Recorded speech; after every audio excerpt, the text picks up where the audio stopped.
Julien Avallet, Saint-Justois âgé de 31 ans, est le seul chasseur d'orage de l'Oise. Régulièrement, entre avril et octobre, il parcourt les routes de notre département, de la Picardie et même de la France pour se rendre au plus près des phénomènes orageux et immortaliser la foudre. Le jeune homme que l'on voit ici à gauche sur ces images nous parle de sa passion, une passion extrêmement dangereuse. Alors, être chasseur d'orage, c'est traquer tout ce qui est cellules orageuses, enfin, potentiellement orageuses, afin de se rapprocher au plus près des éléments et immortaliser la foudre ou les divers phénomènes liés à l'orage, comme par exemple les tornades, les tubas ou les trombes marines. Depuis 2004, je suis chasseur d'orage sur la Picardie, mais également en France. Puis je suis correspondant pour l'Observatoire français Kyronos des orages et des tornades. Voilà. Et concernant ce dernier rôle, cette fonction de correspondant, ça consiste en quoi exactement? Alors en fait, je me rends sur le terrain et je repère les éventuels dégâts liés aux orages.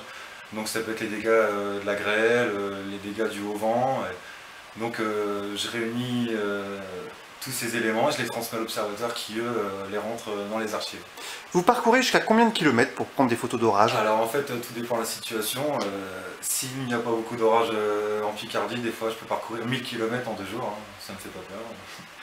Donc voilà, ça peut être dans le nord-est, comme dans le sud, dans le centre, peu importe en fait. Se rendre sur les orages, oui, voilà, faut avoir un minimum de connaissances, parce que voilà, l'activité reste très dangereuse, donc il ne faut pas s'amuser non plus à prendre son appareil photo et de se lancer dans l'aventure comme ça. Donc il faut voilà, déjà avoir un minimum de connaissances au niveau du matériel photographique et au niveau des orages. Ensuite, oui, j'utilise des réflexes numériques. Plus un détecteur de foudre pour tout ce qui est foudre diurne, donc de journée, pour pouvoir capturer et immortaliser la foudre. Et de nuit, j'utilise ce qu'on appelle la pose longue en fait. Ce qui me permet d'enchaîner les photos, d'avoir plusieurs foudres sur plusieurs secondes sur une photo. Oui, surtout l'Oise en fait, d'une ligne partant de Beauvais jusqu'à Compiègne. Bon après il existe des zones plus foudroyées que d'autres, donc ça c'est dû à la typographie du lieu, au sous-sol, à l'état du sous-sol, s'il est ferreux par exemple aussi. Après il y a tout ce qui est naturel, donc ça peut être les forêts, l'humidité qu'il y a à la porte, les cultures aussi. Et en fait aussi les rivières, les ruisseaux qui passent dans le sol aussi, tout ça c'est conducteur, donc c'est ce qui favorise l'activité orageuse. À Saint-Jean-Chaussée, à Maignelet-Montigny, sur le plateau de Picard en général, la foudre Oui, voilà, en frappe fait, beaucoup. Saint-Just, Maignelet, Tricot, c'est vraiment l'endroit très très foudroyé par temps d'orage. C'est incroyable. Faut vraiment, quand on est dessous ou à côté et qu'on les chasse, on a vraiment des bonnes montées d'adrénaline. Et comment on l'explique le fait que le plateau Picard soit si frappé par la foudre ou par les orages en Voilà, en général? fait,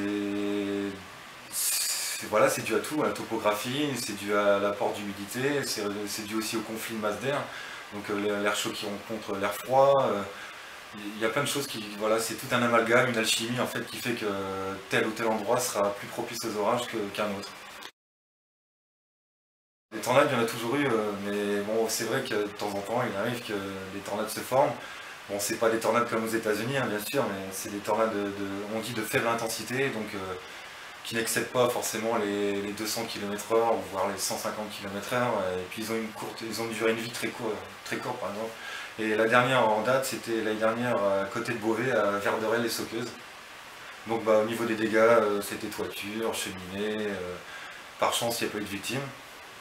Bon, ça arrive comme par exemple en 2008 pour la tornade d'Aumont, où malheureusement il y a eu quelques décès. Bon là c'était autre chose, c'était une tornade de type EF5. Donc c'est des vents assez violents, dévastateurs, ils ont tout rasé, maison, tout, voilà. Votre connaissance des orages, Oui. elle vous permet d'avoir un discours de prévention. Lorsqu'il y a un orage, on ne fait pas n'importe quoi. Non, non, bien sûr, comme je disais tout à l'heure, il ne faut pas s'aventurer sous les orages comme ça, hein. Mais oui, voilà, ça sert à faire de la prévention, donc j'espère par la suite faire ça au niveau scolaire et aussi lors de manifestations, quoi, parce que ça permet aussi d'éviter des risques, comme par exemple les gens qui vont à la pêche par temps d'orage, ça c'est le truc à éviter, hein. Rien que ça soit par la canne à pêche qui elle est conductrice ou sur la plage aussi.